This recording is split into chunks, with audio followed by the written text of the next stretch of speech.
नाज़रीन किराम अस्सलाम वालेकुम वरहमतुल्लाहि वबरकातुहू।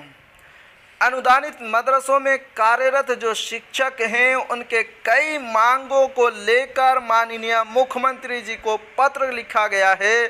तो क्या लिखा गया है आपको शुरू से पढ़कर सुनाता हूँ। मदरसा डेवलपमेंट ऑर्गेनाइजेशन, डेट देख सकते हैं 7/10/2023 को ये पत्र लिखा गया है। सेवा में माननीय मुख्यमंत्री बिहार, विषय बिहार राज्य में अवस्थित अराजकीय प्रस्वीकृत अनुदानित मदरसों को अल्पसंख्यक संस्थान का दर्जा दिए जाने के संबंध में महाशय उपयुक्त विषय कहना है कि बिहार राज्य के अवस्थित अराजकीय प्रस्वीकृत अनुदानित मदरसों में कार्यरत शिक्षक एवं कर्मियों को केवल वेतन एवं महंगाई भत्ता ही मिलता है, जबकि बिहार के विद्यालयों में कार्यरत शिक्षक एवं कर्मियों को वेतन एवं महंगाई भत्ता के अलावा वेतन वृद्धि, आवास भत्ता, चिकित्सा भत्ता तथा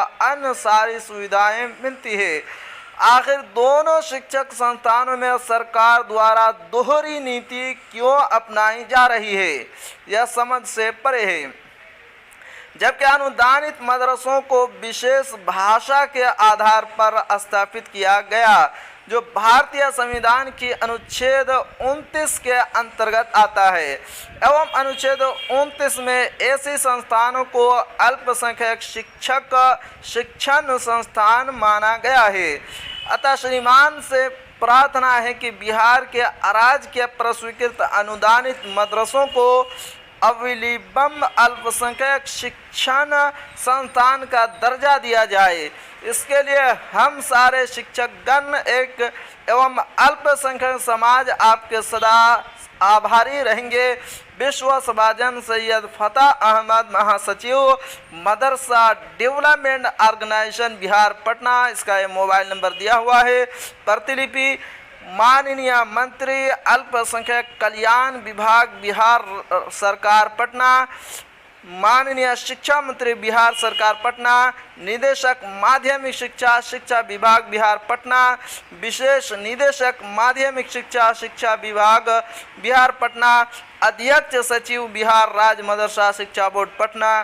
तो जी हाँ नाजरीन, ये थी आज की बहुत ही बड़ी अपडेट। आखिर में आपसे एक छोटी सी गुजारिश है कि अगर आप हमारे चैनल पर नए हैं तो हमारे चैनल को ज़रूर सब्सक्राइब कीजिए और बेल आइकन के घंटे को भी ज़रूर दबा दीजिए, क्योंकि मैं आपके लिए इसी तरह की खबरें लेकर आता रहता हूँ।